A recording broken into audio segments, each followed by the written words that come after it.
for my phone to... Yeah, there is the link for me. Launching in Credge. I will be. There it is. All right, I'll paste that right here. My mini Credge profiles. Let me see. I think that it's already set up that they can hear you. I don't believe that is the case.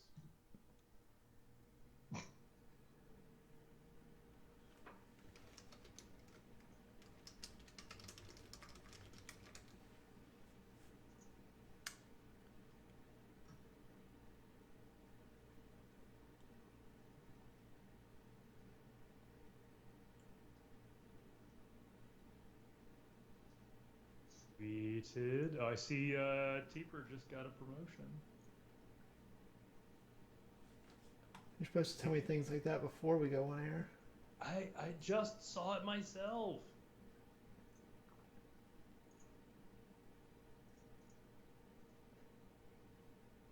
There, I put it in the chat room. Stop your sniveling.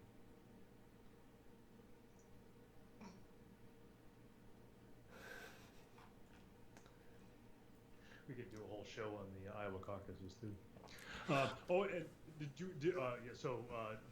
you watch the halftime show? Yes. So all the lights in the crowd were little wristbands that they gave us. So I took one of them apart last night to figure out how it all worked and all that. That was pretty fun. Nice. Yeah, did you get did they give you a swag bag of any sort or? Nope, no swag bag. I didn't think they would. AC seemed pretty sure they were going to do that. I'd never heard of such a thing. I hadn't either. That's why I saw AC's comment. It made me wonder. Maybe AC had better seats than I did. I don't know how that's possible, but okay. It could have been club seat. I mean, the amount that we paid for our seats was not the maximum amount one could pay for seats. So it is interesting. Yeah, it is possible. And it was so they were doing on the jumbotrons. They were showing the celebrities in the crowd, and it was funny how they would do that. And they would show like Kevin Hart, Keegan Michael Key, and then when they would run out of celebrities, they would show somebody random, and there would always be that time where like, I don't recognize that. Who? Oh, it's just a random guy in the crowd. And then it would be Jennifer Lopez, Eric Stone Street, and then Jimmy from Ray Tyler's. Yeah, I mean, I didn't recognize the people sitting behind you. I was like, I don't know who that guy is. I've heard the name. So he was up a ways and off to the side. Dr. Oz. So then another thing they did, I'll have to find the link. Microsoft did one of their things. They had a camera in the middle, and you could find yourself in the crowd. I was at the bathroom when they did it. So I'm not in the picture. Who goes to the bathroom at the Super Bowl, Todd? Well, so I went to look and see. It was that I wet myself. You know that. I went to see when it was, and if you zoom in on the scoreboards, they must have stitched some pictures together, because if I read the scoreboard correctly, that picture was taken with 15 minutes left in the first quarter, also known as the beginning of the game, and the score is 7-3. And I looked at all of the scoreboards that I knew where they were at, and they all said the same thing. So there's some shenanigans going on there. Interesting. Yeah. But so then I told you there were some people from Ames that happened to be there. I sent it to them, and it was the same deal. She was in her seat. Joe was in the seat on this one, and he was off to the bathroom. You boys. Yeah. All right, I guess we should start this thing because it's already time for me to be eating lunch, and I haven't eaten, so Oh goodness, no, we don't want that. You gotta go to the bathroom. I gotta eat. It's normal life. Have you been watching the Tesla stocks today? Is it still going up? No, you saw. I think it went down.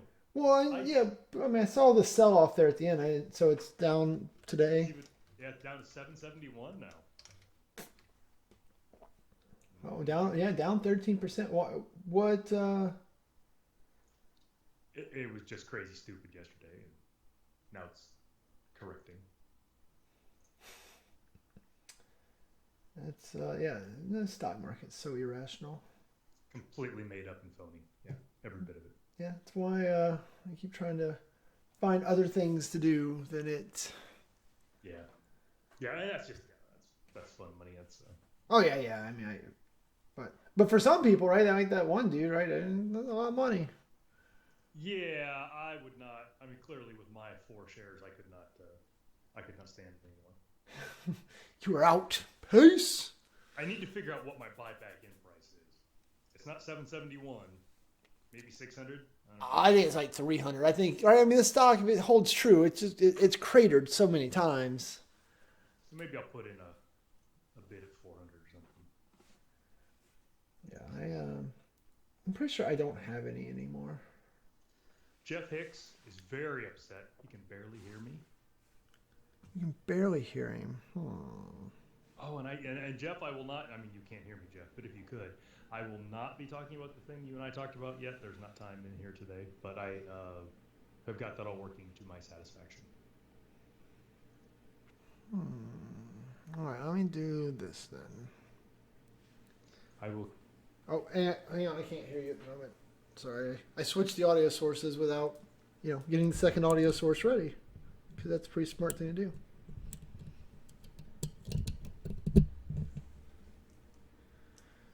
Okay. All right, I should be able to. Yep. Okay. I heard tap, tap, tap. So, Jeff, any better for...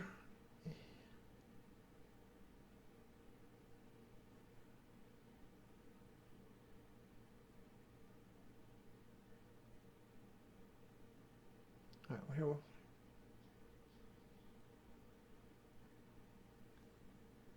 Okay, I just turned Todd's audio up some more. Did that make a difference?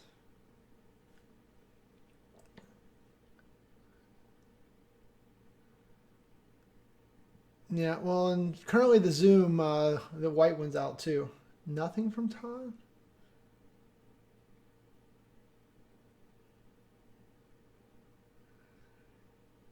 I mean, I've done so much to explit.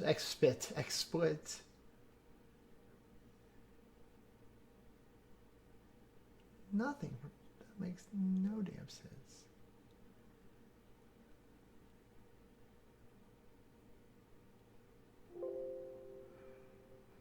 Shut up. All right, so you were at default speakers. Yeah, all right, so Todd is a default speaker. My default speaker is the Dell this.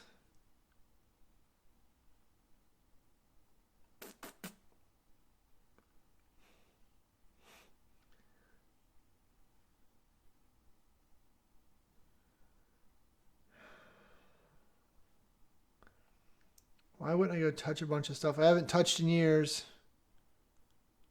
All right. But if I put you here...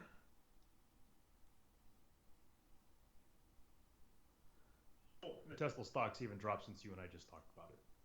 Yes! So, Jeff, good question. I believe that I am. I believe that I am because Shane hears me well and when I tap it, Shane hears the tapping.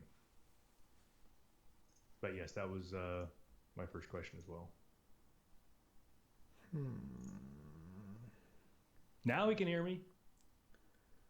Yeah, but see, I almost think they're hearing you from the bleed. All right, I'm going to hit mute on me, and then Todd's going to say a bunch, and tell me if you hear. Todd, tell us about your color purple. So I went and saw the color purple a couple of weeks ago. Not only is it a good color, very nice, but it was also a fun musical, though very sad. How was all that? All right, so did you guys hear Todd tell us about the color purple? So it was not bleed through. Well, that makes no damn sense either. You guys making this up? Yeah, some weeks I think they just mess with us. So what are your settings?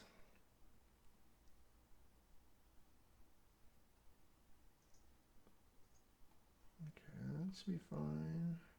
The movie mark is very sad. So, oh wait, no, I don't use that one. We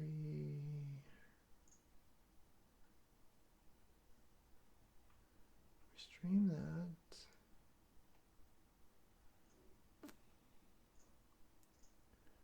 That's the microphone. just jack this thing up to 11. Okay. Turn me up to 11. Now, Todd has turned to 11. Does that make a difference? Todd, tell him 12. 12? Do we hear 12? Oh, goodness. Am I worth going up to 12? Even to hear me.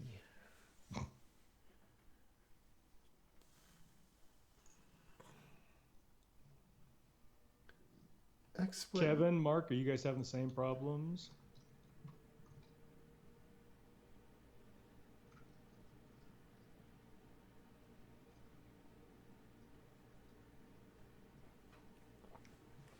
Marcus slowly.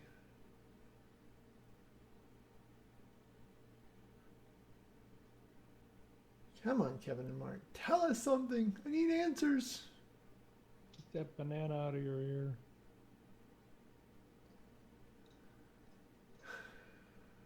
I don't think I'm having like any internet problems.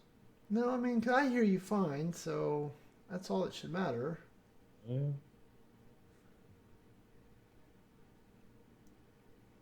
And again, my device is set correctly, near as I can tell. All right, so I just turned Todd super loud. Kevin says it's better now. He's getting all of the Todd that he wants. I'm speaking, Kevin. Don't go. Don't leave. Okay, now save that. No, because that setting makes no damn sense. I believe it. So what's happening right now is basically you're blowing out my eardrums. Todd has vote. So did I get louder too, or am I still quiet, Jeff? No. Or Mark or Kevin? I was going to say, yeah, good question. For me, nothing's changed, but I guess that makes sense. Yeah. So I literally just turned my speakers up to. It hurts my ears to hear you more than normal.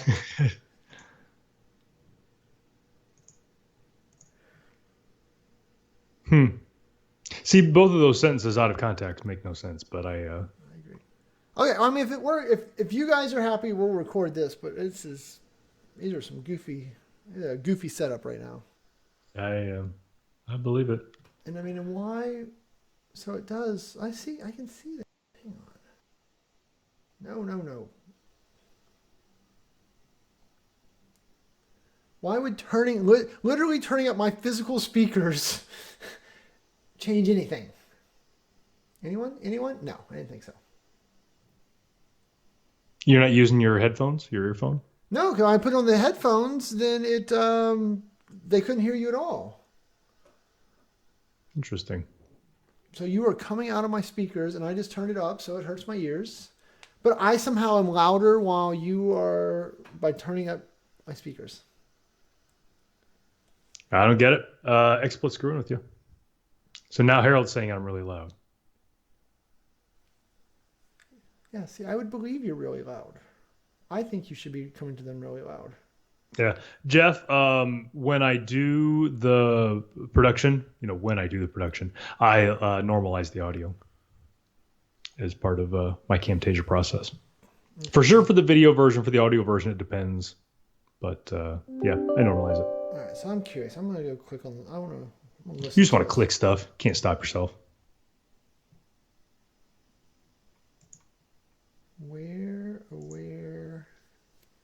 Where's the link? That thing I posted. There it is. I guess I'll mute this. There's some folks in YouTube giving feedback as well.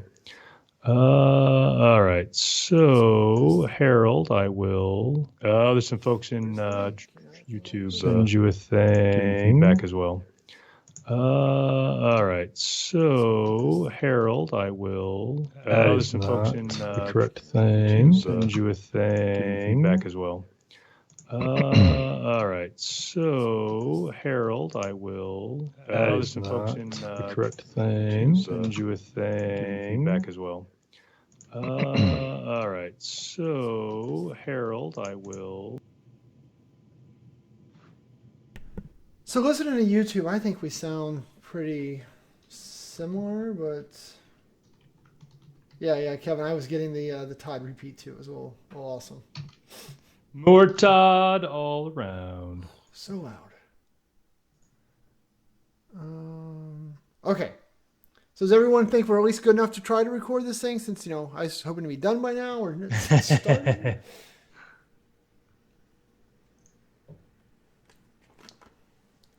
I am ready. Todd is loopy. Yeah, Todd is. Not loopy. Okay. They say rock on. My hair looks like crap. I don't care. All right. The one with bad hair. Let me go ahead and name the show. I should have jumped in. I got a couple people wanting invites to Slack, and Lori is on the road right now. Probably taking an exam right now. Oh, how fun. Well, but I'm going to email Fred. Fred wants in. I like Fred. We're going to let her in. Okay. So let me do that. Invite people. I did not. So there's Fred's email address. There's Fred's first name. Sorry about this. Okay.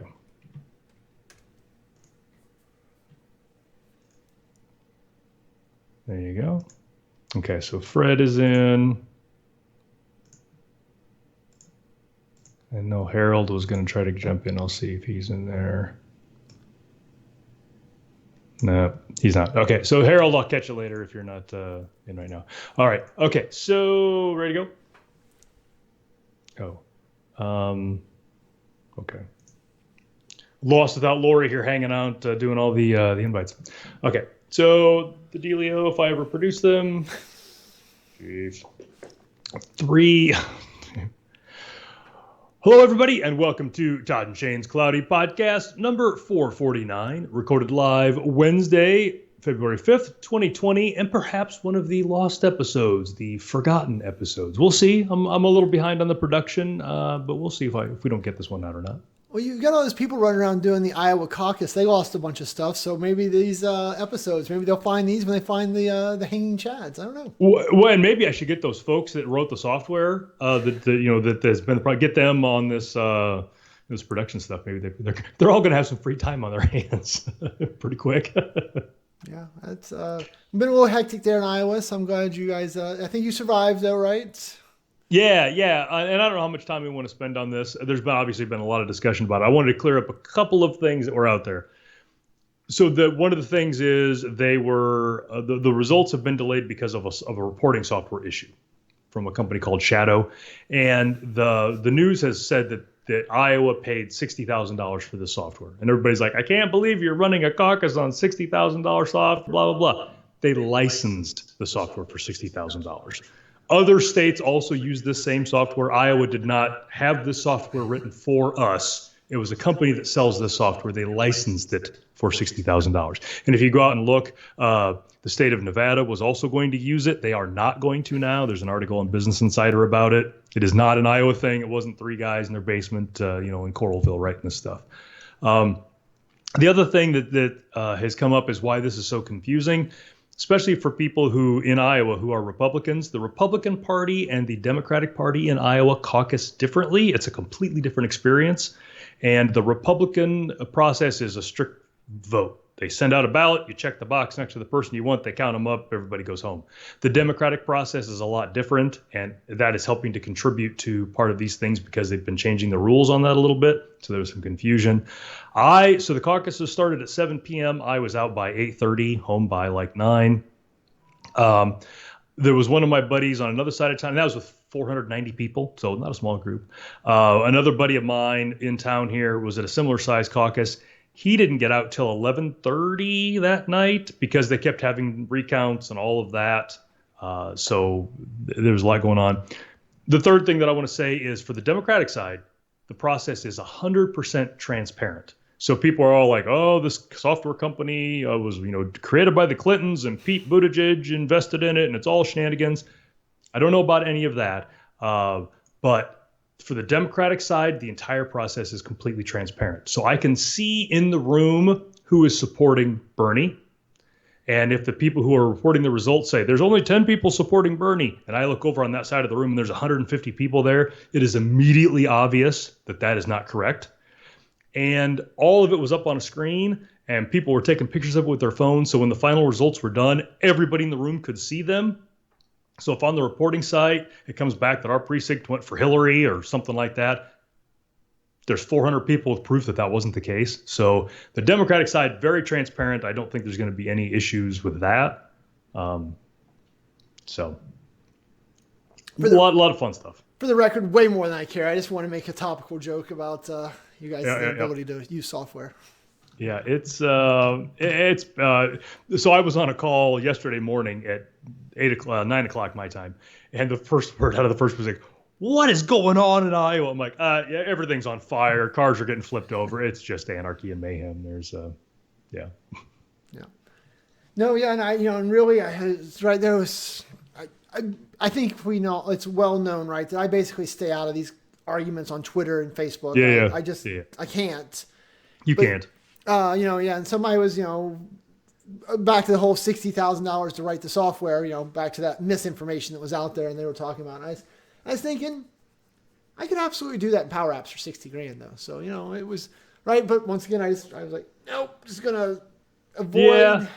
I think it's one of those things where it sounds easy on the surface, but when you start thinking about all of the different things, but yes, I agree that it could be done. It was just fun, right? It's like, I kind of want to know how the software works so I can mock it, right? I would just build it just to amuse myself. Yeah.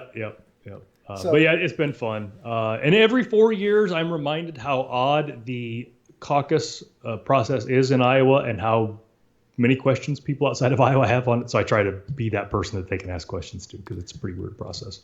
Yeah, the fact you guys just shuffle about in a big room until you figure out who you guys like the most is pretty bizarre in this day and time. But it is, absolutely. Here's what I will tell you about it. I really like the fact that it's completely transparent.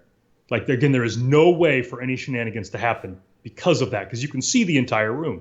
And so there's just no way. The other thing is you end up having to have all these conversations, because when groups aren't viable, then other people come over and talk to them, and you end up having these conversations, and I don't know. It's an interesting. I've caucused for both Republican and Democrat here in Iowa, and I prefer the Democratic process. It has its shortcomings, obviously, clearly, as we've seen, but I like it. No, I mean, it is. And it reminds me of, olden times, right? I think you guys should all wear period costumes. And well, that's exactly where it comes from. I mean, and to be honest, so this has highlighted some of the problems with the caucus process, the way this works out. Here's the thing, though. Iowa will never get rid of the caucus process. No matter how arcane it is, no matter how error-prone it is, Iowa will never get rid of it, because it is always first in the nation. And if we switch to a primary from a caucus, both parties have agreed that New Hampshire gets the first primary. So if we switch to a primary, we lose our first in the nation status, and billions, and I don't exaggerate, billions of dollars of revenue leave Iowa immediately. So they will never switch. And can we just go ahead and say how ridiculous I think it is that you guys have to be first? I mean, I understand from you wanting, but the whole shenanigans of, and we've all decided New Hampshire gets the first primary, right? It sets the tone of the entire corrupt political election process. All these shenanigans that go into how you guys get to be first versus they get to be first, but you guys are doing different things, so it's okay. And I understand the revenue. I understand why you guys want to stay first. Yeah. But it doesn't make it not less corrupt in the grand scheme of things. So somebody's got to be first. Well, I guess that's not true. You could have 10 states go on the same day. Why do you think Iowa should not be first? Oh, no, I don't. I do not care that Iowa's first. I'm all for you guys getting your money. It's the process that gets us there that offends you. Yeah, it's the back channel, right? It's just the corruption that makes this a conversation that someone has to be first, right? I mean, why can't we just all have primary day on the first Tuesday of the year, all 50 states at once, and right? But you guys have finagled the system to be first.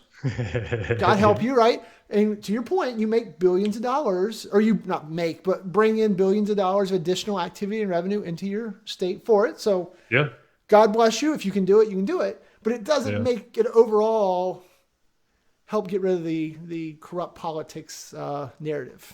Yeah. I will say a lot of people have similar legitimate complaints. One of the complaints that is leveled a lot about it is that Iowa is a incredibly undiverse state, and it's hysterical that such a predominantly white rural state gets to set the tone for the entire primary season. That is legitimate, but here's what I will tell you: in the past, 3 elections, Iowans have voted for whatever Hillary, Obama, Ted Cruz. So why we might all be straight white males here in Iowa, that has not impacted who we have supported coming out. So it's not like it's always the old white guy coming out of Iowa. Our diversity, yes, that is not very diverse, but the candidates that we support absolutely have matched the diversity of the rest of the country. So it's not like we're giving the white guys a leg up by starting here. Sorry, I thought you were going to switch to talking about the halftime show with where you were headed with that conversation. That's a completely different deal. So yeah, I think Iowa's as good of any barometer for that. And I have no idea who you guys picked or chose, or I didn't. We don't either. Oh, it still hasn't come out. So I don't know from a place of ignorance. It still isn't out. Is that? No. So they, I think yesterday. So normally, traditionally, it's out that night. Before everybody goes to bed on Monday night, everybody knows. Yesterday afternoon, the the Republicans, obviously Trump got it because he's an incumbent. A couple challengers, but he's the incumbent. As of yesterday afternoon, 62% of the precincts had been validated and all that. And I think as of today, they're up to like 71%. So some, but not all. So we're just a little over 2/3 now. And at 2/3, who is Iowa looking to support? Mayor Pete has the lead right now. I don't even know which one that is. Pete Buttigieg, the former South Bend mayor. I got nothing. Fair enough. Yeah. No, I get it. Yeah. But that's so. But and I guess the real losers out of this are the politicians themselves, because they again spent billions of dollars in Iowa.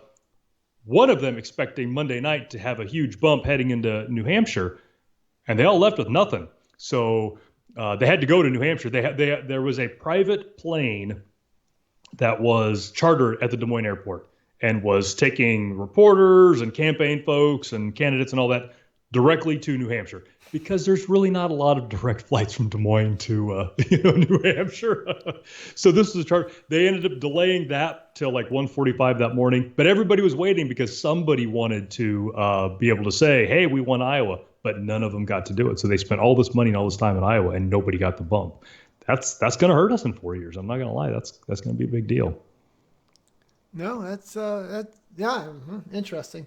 Right. And just so we're all clear, right, the whole reason that I don't know who Mayor Pete is, right, is because the Democrats are a hot mess, and I just refuse to pay any attention to them until they stop being a hot mess. I don't want you guys to think like I've never read a newspaper. I don't understand what's going on in the world. I just refuse to listen to the Democrats until they get their crap together.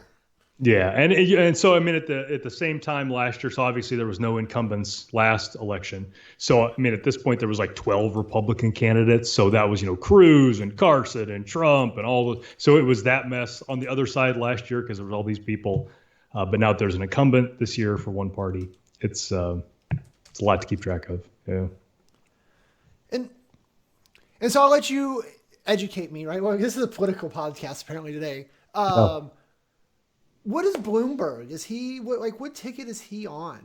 He is on the Democratic seat, which is interesting because Bloomberg famously ignored Iowa. Famously said, I don't care about Iowa. I care about Super Tuesday. I'm not going to put any feet on the ground in Iowa.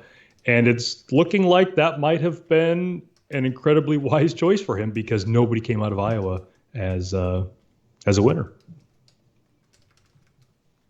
Kevin's asking if you make a caucusing power app. You've got, 2.5, 3 years to get that hammered out. They're going to be looking for a replacement. Yeah, and Kevin, I'll be honest. If somebody would show me the app, walk me through it in 5 minutes, I would absolutely build it just to amuse myself. So, all right. Anyway, so another thing that's completely unrelated to technology. Completely. So I think you took a little weekend getaway. Yeah, the wife and I took the opportunity to just kind of get out of town for a couple of days, relax, go have some fun. Yeah.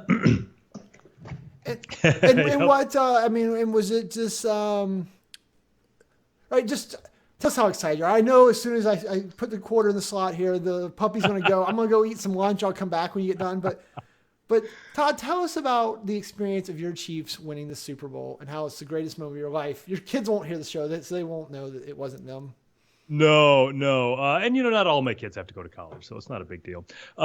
So my wife's family grew up in Kansas City. They're all big Chiefs fans. We've been following them and all that. And the Chiefs went to the Super Bowl. And so last week, 2 weeks ago, maybe, I convinced my wife that her and I should go to the Super Bowl. So my wife and I went to the Super Bowl and got to watch the Chiefs win Super Bowl 54. And that seems like a kind of a big deal. It was the greatest time ever. So I brought some props here. So this is my bring it out here. Got my lanyard. You're no good without your lanyard. So got my ticket here. So I've gotten a lot of questions about how you get the tickets. You just buy them any other way you would buy tickets. So StubHub, Ticketmaster, the NFL has some because it's a Super Bowl thing.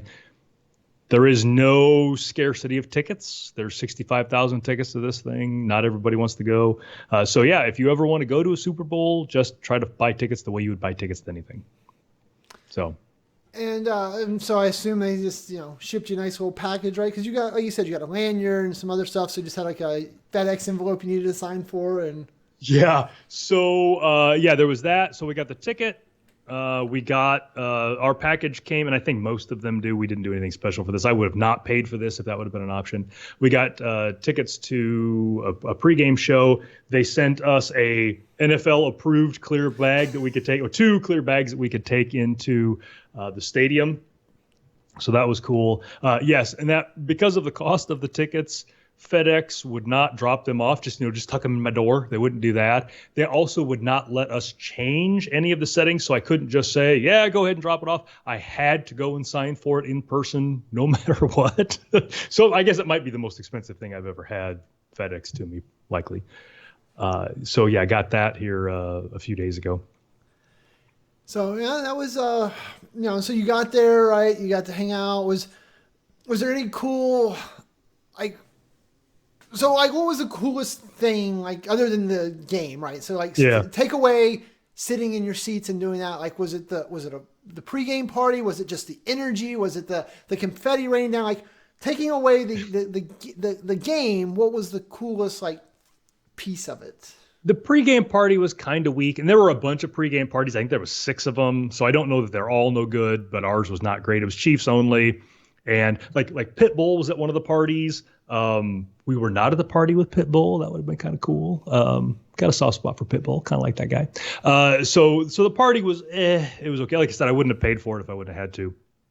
The energy, just the spectacle of it was great, though I think a big part of that was just me repeatedly pinching myself and saying, oh my God, I'm at the Super Bowl. I just could not, I'm still not complete. It still seems a little surreal, not completely real yet. So that was a big part of it. The halftime show was pretty crazy. We had really good seats, so we were in the front row by one of the corners. If you watch the game or go back and watch it again, the Fox Sports guys were broadcasting right in front of us, so all of that was going on. When they were getting the halftime show set up, a bunch of the kids that were out there and the people with the hoops and all that, they were all staging right in front of us so we could see all that. We had all the seats, they had wristbands that were taped to the seats with some instructions. So when you watch the halftime show, we all had those on our wrists and were instructed to hold those up, and that's how they controlled all that. Just the whole thing was just amazing. One of the cherries on top, and I can't pick my favorite part at all, but after the national anthem, 4 Marine jets flew overhead. I just happened to know one of the pilots. And so he and I had been in contact the day before. He wasn't sure exactly what that was going to look like, nor was I.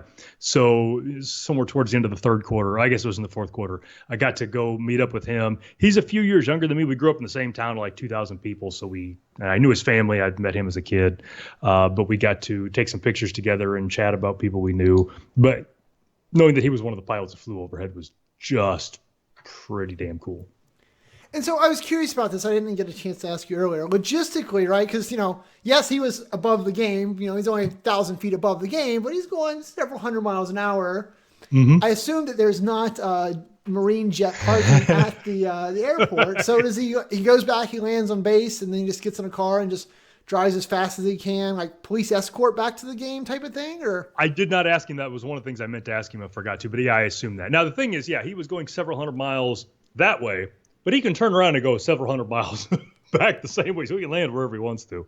But yeah, I assume that's the case. There was a police escort sitting somewhere. The other thing is they just don't park those airplanes anywhere. I know when I was in the Army, I worked on helicopters. If they were parked outside of a military installation, they were heavily guarded. And President Clinton came to Iowa State when I was in there, and Marine One was stationed at our Army base in case he needed to be extracted quickly. We couldn't even go anywhere near that. I mean, so it's not like they're just going to any place they can take it. It's got to be a secured area. But yeah, I assume you had a police escort. So that's a funny thing too, was we were pulling into the stadium. We were in a shuttle from our hotel, and police escorts coming by. So we all have to pull over, and it was buses. So we're like, oh, it's probably some of the players. And we're watching the motorcycle cops. The motorcycle cops were wearing their regular motorcycle cop helmets, but they all had Chiefs emblems on them. So like, well, that's the Chiefs. So and there was buses for their families and all that. Jason in the chat room saying they probably put him in a helicopter and flew him over. Yeah, pretty good idea. But I don't know where they would have landed that either. Well, I mean, so knowing, right, there's several Air Force bases down there, right? So I've got to believe that they went and did like MacDill, right? So MacDill's over like towards Tampa, but that's an hour. But if you hop in the helicopter to that point, then it's probably they could have.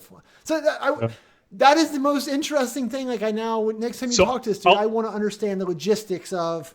I will text Adam and ask him, because I had that same question. But so when I finally met up with him, it was the middle-ish of the fourth quarter. And if you go back and look at the game, that's when the Chiefs were making their comeback. They were behind. And so I really wanted to chat with Adam, but I really wanted to watch the game from down in my seats. But I will text him and ask that if that's because I had the same question. I will find that out. Okay. And there's a bunch of stuff. If you go out and look, you can find things how they, there's an interview with them on NFL.com about how they got chosen for that. It's a really fun story. Yeah. No, it's very cool. And I'm glad the NFL spent some bucks, right? Because in the past, I always assumed that, it was just the military kind of did it, to promote their brand type of thing. But I understand it is the NFL or the stadium pays for those type of things, right? They pay us tax dollars, a couple bucks to have those guys fly over, and it's different prices based on whether they want, the stealth bomber flying over versus a big old C9 going bang. Yep. So in Kansas City for one of the playoff games, we got F-18s from the Navy, and for one of them we got the B-2. So depending on what the budgets are, I suppose. Another interesting thing. So of course there was the whole Mahomes was named the Super Bowl MVP. I can't wait to go to this, Disney World, all that kind of stuff. Apparently, I was watching a podcast yesterday. Apparently, that is written into every Super Bowl player's contract that if they are named the Super Bowl MVP, they have to say during their interview, I'm going to Disney World. And they have to go to Disney World. And so I hadn't really thought much about it because there's a whole lot of things. But the podcast I was talking about was like, okay, imagine you're Patrick Mahomes. You've had the 2 weeks that you've had. You had the game that you had. You had the night that you had. All the partying that goes after that. Now they're going to make you go to Disney World for a day. As tired as you are, as exhausted as you are, as hungover as you are, now you got to go to Disney World all day. And when you go to the place that's supposed to be entertaining you, you have to be on. You have to entertain them all day. Man, I mean, I get it, but geez, wow. So Nicola and I had this exact conversation 2 nights ago, and yeah? and really, I think what it kind of boiled down to, though, is typically your Super Bowl MVP, not always, right? But 9 times out of 10, it's the quarterback. Yep. And those guys, right? They're professionals, right? They know that as long as they do the right things, they're going to make $100 million, retire at 35, and. Yep. And so I would say that Patrick Mahomes probably did not party at all after the. I mean, he probably went to a party after the game, but he did not go do lines of coke and get high or right. I mean, he went, he shook a bunch of hands, he did his thing. Yep. And he went to Disney and he said, "All right, this is just part of building my brand." And it is, yeah. Right. But like if you set somebody like Odell Beckham Jr. as the MVP, he Gronk. might have a hard time at Disney the next day. Yeah, Gronk. But yeah, your Brady's, Gronk would be a bad one, right? But your Brady's, your Mahomes, your Eli Mannings, or any of the Manning brothers, right? I think they all are like, it's just one more day in the work. They had no intention of going out and getting wasted after the game. So yeah, and I don't think it was that. I just think that, and this guy's point, and I kind of see it, was after all of that, there is nothing Patrick Mahomes wanted more than just a good night's sleep. Like that is all the man wanted. He didn't want to go, snort coke off a hooker's butt or anything like that. The man just wanted to shake a few hands and get some sleep for the first time in a month. And they're like, nope, you got to go to Disney World. that was the guy. And I get it. Yeah. And for Mahomes, without getting too NFL wonky on the people who don't care, this couldn't have happened at a better time for him. His rookie contract's up in a year. Those negotiations are starting. League MVP, Super Bowl MVP. Yep. That $100 million contract's going to be no problem. As I've told people, I suspect the negotiations will go something like this. Mahomes will have a napkin. He will write a number on it. He will slide it over to Clark Hunt. Clark Hunt will sign it, and then everybody will just walk off. I don't know if that's exactly how it goes, but yeah, I suspect very similar to that. Yeah, well, that'll be interesting, though, or has Mahomes learned from some of the people of the past, like Joe Flacco, right? Because Joe Flacco did that whole thing. He bet on himself. He got the Super Bowl MVP, and he got, at the time, the world's largest contract. Mm-hmm. And then his team was complete crap because they had no money left to pay any players, and they've sucked since until they moved to Lamar Jackson. So, and by contrast, Tom Brady, who arguably could have demanded the largest salary ever and gotten it with a smile on their face, chose to go down a little bit so that didn't happen to him. And so 6 Super Bowls. So we'll find out, right? Does Mahomes tap him out? Does he find another way? Yeah. And I'm really kind of disappointed, and maybe they're doing a better job of it than I think, but I got to imagine if I was the owner, I'd be like, all right, look, if you'll play for, I don't know, making up a number, $15 million a year, right? I'm going to hire your wife for $10 million a year, right? Or not maybe that blatant, but I have to believe that they're pretty good at shenanigans. Like that's how they get these kids through college is these type of shenanigans. So why are they doing more of that at the NFL level? Hey Brady, if you do this when you retire, you get a 1% ownership, right? You know how much money that's worth? He might. And if you guys don't already, Shane and I are big fans of the Freakonomics podcast.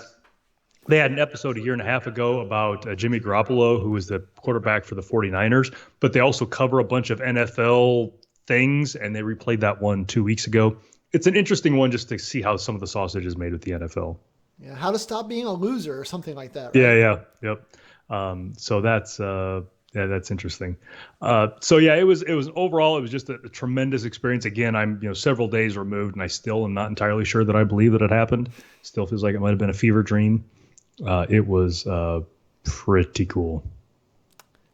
Well, congratulations. I was very jealous.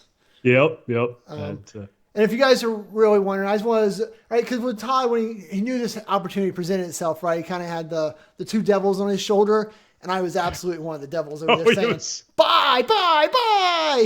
I don't remember if you said specifically that you'd never speak to me again if I didn't do it, but it was implied. I mean, it was. Yeah. Well, if you remember, I forwarded you the paperwork on how to take a second mortgage out on your house, right? I was trying to help. Well, and some of those micro articles about how plumbers are good people too. Not everybody needs to go to college. It's just don't tell your kids. Yeah, it was a pretty crazy thing, and like I told Shane before the show, the true measure of something is would you do it again? And knowing what I know now, I would absolutely do it again. It was pretty great. All right, well, with our last 5 minutes today, should we run through some technology stuff or? Yeah, you had a couple of things you wanted to talk about. I had a couple of things, but I'll let you. I monopolized the entire first bit, so go ahead and pick some stuff. Well, and since Jason's in the chat room, right, fellow presenter, I thought it was really interesting. I found an article about PowerPoint is adding a new feature called PowerPoint Live Presentations.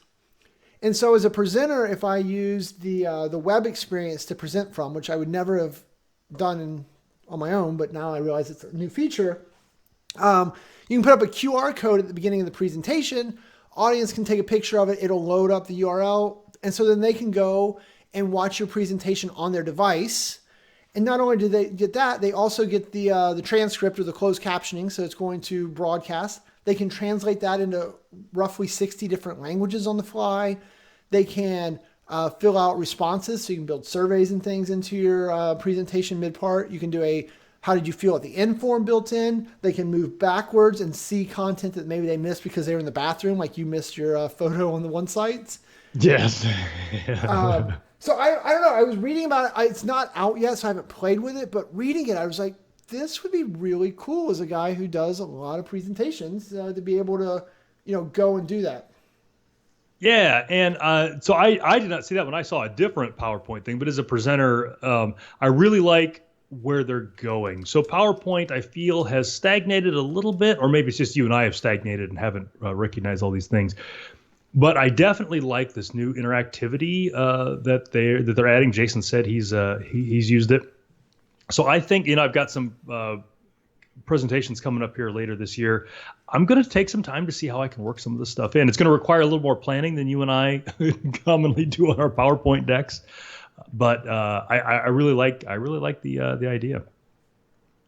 Planning. I don't know what that word means. Like you're going to open the presentation before you give it. Is that what you mean? Yeah. So since you don't have me to push you along anymore doing your presentations, you don't have to worry about that.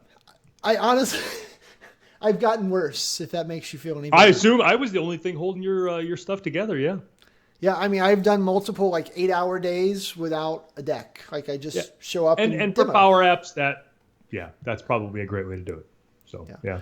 And so completely random tangent from that. But one of the things that has been real interesting, I've been writing training and teaching training since 2004.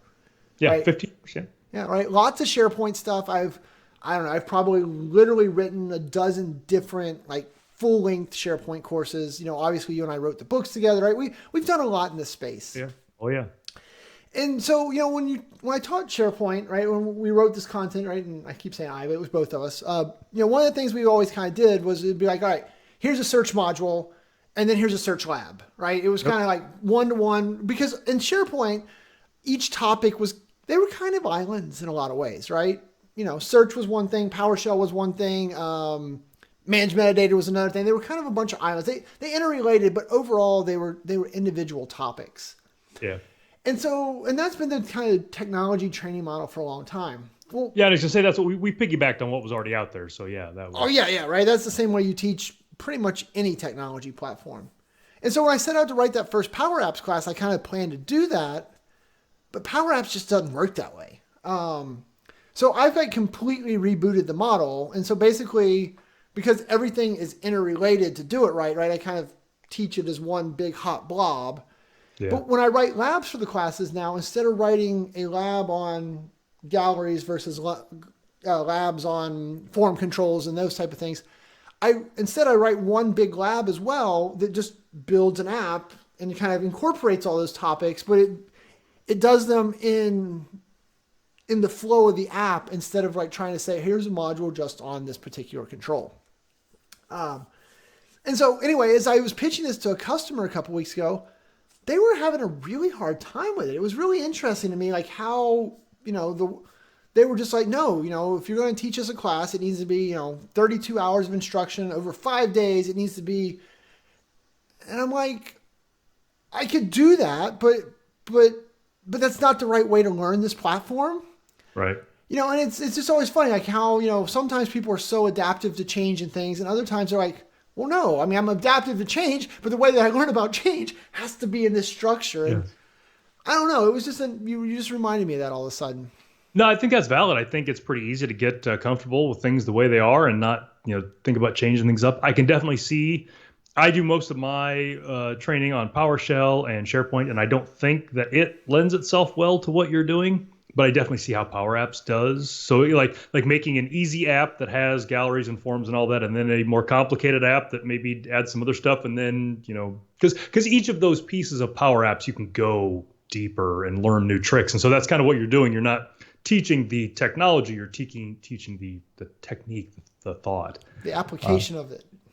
Yeah, and I think that's a really great approach. So what did you end up doing for that customer? I don't know. I haven't heard back from them yet. I'm assuming. I'm assuming we won't. Nothing. We won't get the business, right? Yeah. I'm mostly certain, but it was just kind of fun to have that conversation because they were the first ones like really challenged me on it. I'm like, yo, no, I realized how passionate I was about how the learning model was different with this one when I had to like not argue, but justify it to someone, and even at the expense of losing I don't know how much money it's worth, but a lot of money contract. I'm like, you can't, because of the application, you just can't teach it the same way. So I don't know. It was fun. Yeah, no, that's interesting stuff. Yeah, I think you're right. It was not something I planned on talking about, but you made me, when you were talking about my lack of preparation, it made me think about Yep. the one thing I actually had to do preparation for, right? Writing a class. Oh. Yep. So circle back to the PowerPoint thing. You talked about the PowerPoint live presentations.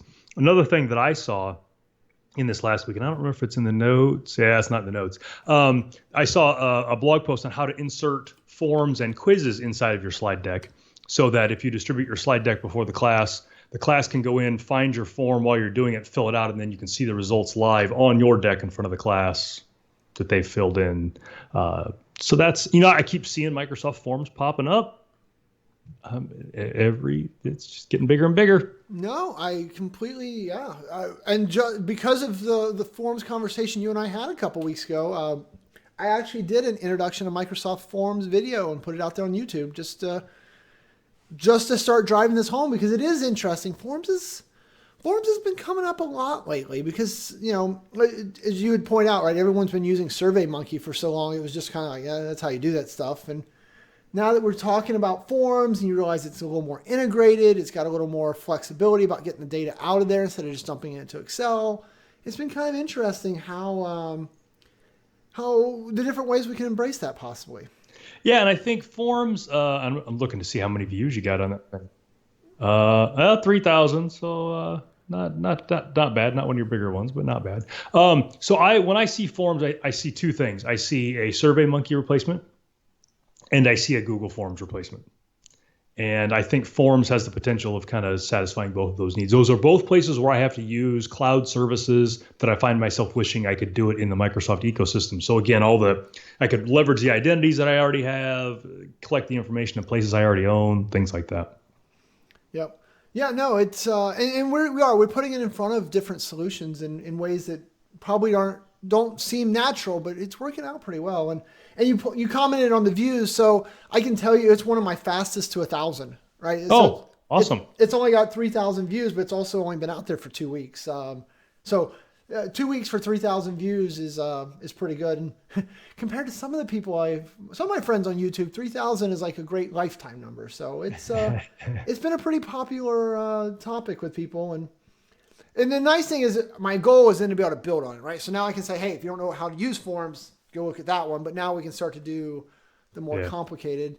And then honestly, what I really would want to do is I need to learn more about Microsoft Forms Pro, which is the paid version, right? Which adds a bunch of features, but they don't do a real good job of like making it easy to understand what features it gets. So I saw your tweet the other day about that.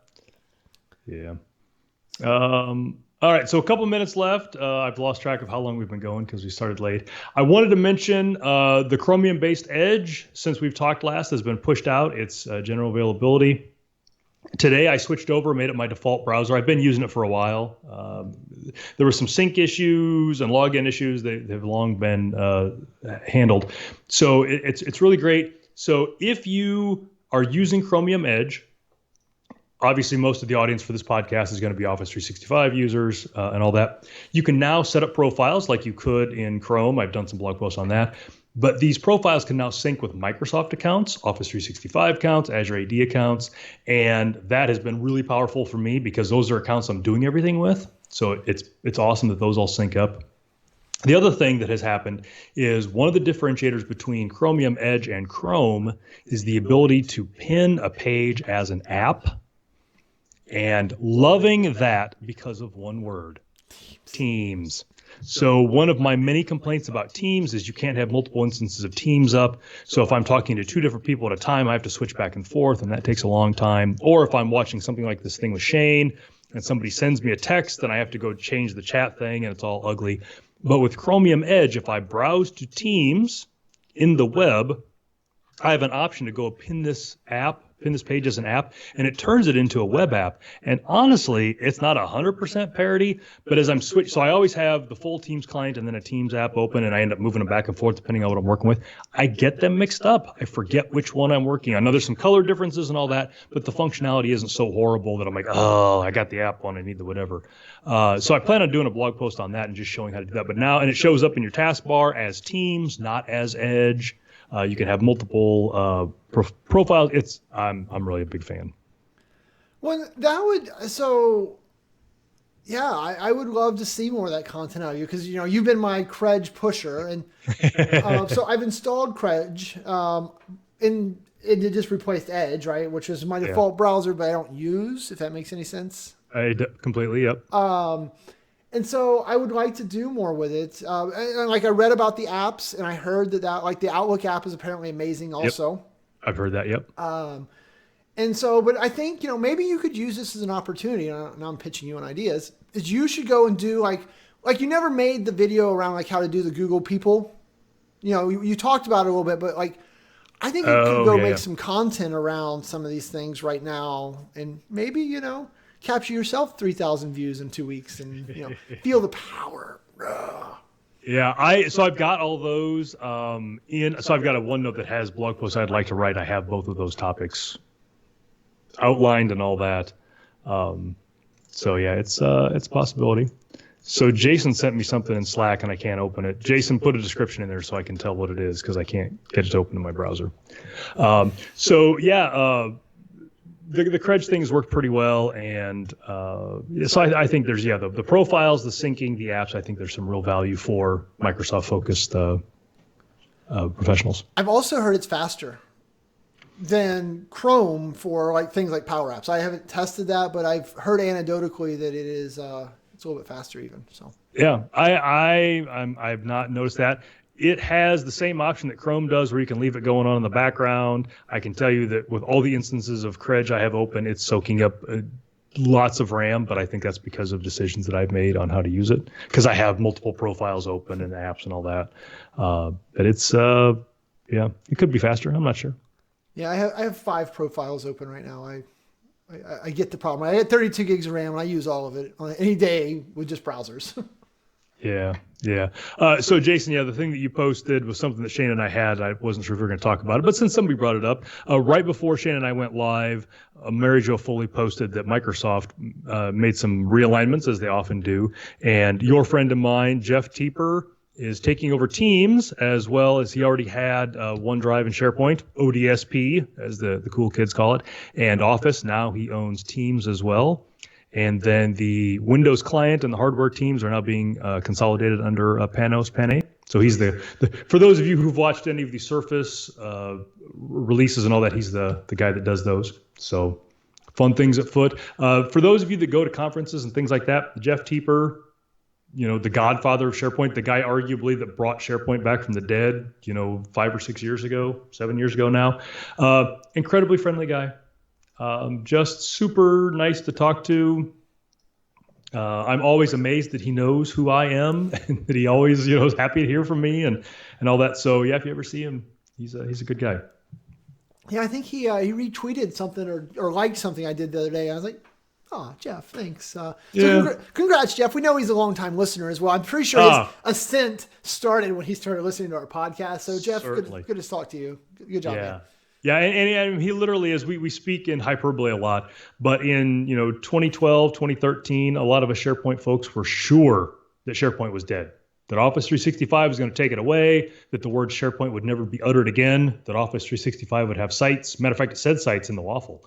And Jeff Teeper took it back over, and we are where we are today because of his leadership. So good guy. Very cool. Should we wrap this thing up? Yeah, you need to get lunch. So I don't know what promotion stuff you've got going on. I'll be at the SharePoint conference in May. So you can go to SharePoint conference or SharePointNA.com, sign up for that. If you do use the code Simpraxis, That is my company name. You get $50 off. You get hugs from any or all of the some practice employees that you want them from. I'm doing a session on site designs. I'm doing a session on PowerShell, and then just generally being a nuisance throughout the week. And then my European tour is starting to warm up in June. I'm going to be at Techorama in Belgium. I'll be doing a session there on PowerShell and then one on page modernization. And I'm going to be in Stockholm again this year. And I don't think I've nailed down what I'm going to talk about with them.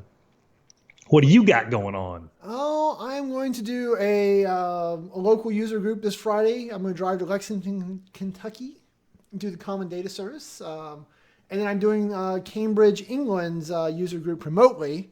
Oh my! Right, because my passport has still not been renewed. Shh, don't tell anybody. Don't judge.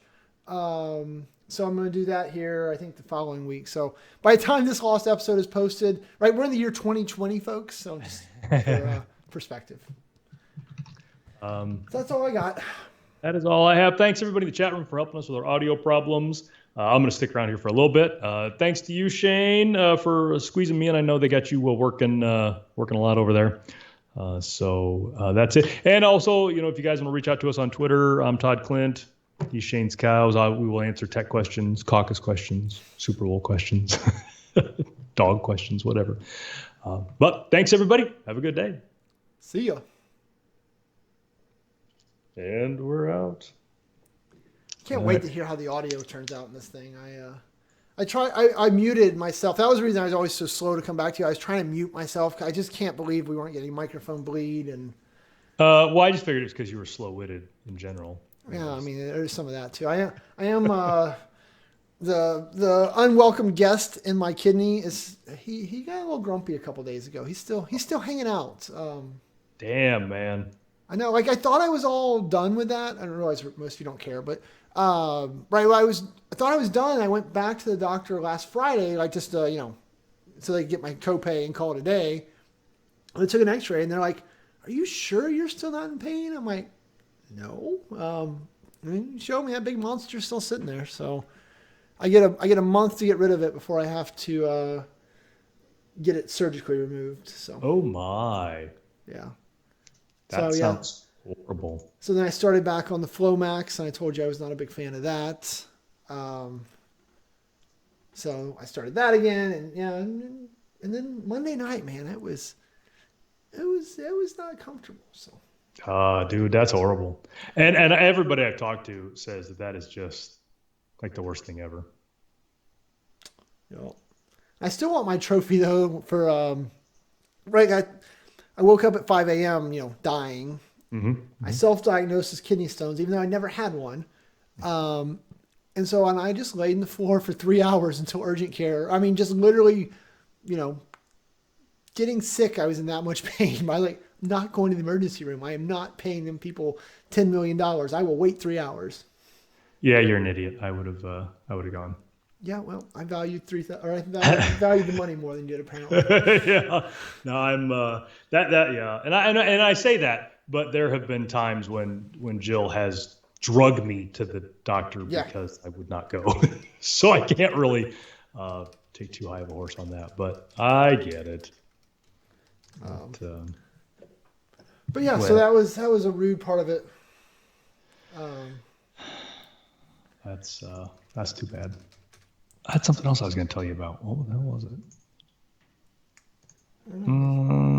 These wonderful lost episodes. So. They'll be good. They'll be good ones. Tesla stock still dropping, I think. Yeah, that's not to be surprised. Man, I never, ever get that stuff right. I am amazed that was... So for those of you that aren't privy to Shane and I's private conversations, I had very few shares of Tesla. I bought them at 300 and something. I was watching it yesterday. The Tesla stock was at like 940. So I couldn't, it was just killing me. So I sold at 960. And then within about 5 minutes, the stock dropped to like 800. And now it's at 750. So I have, for the first time ever in my investing career, timed it correctly. Unless it's really going to 4,000, like these people are saying, and so. Yeah, I'll buy in again. I'll set a bid for something low. Yeah, I mean, gosh, and the first time I owned it, it was like at 120 or something. I don't have it now, so right. Yeah, it's I pretty had it. volatile. I had it down there in the 120s and got out of it at some point on a small profit. And it's yeah, it just makes it right. There's no rhyme or reason. It just today it went.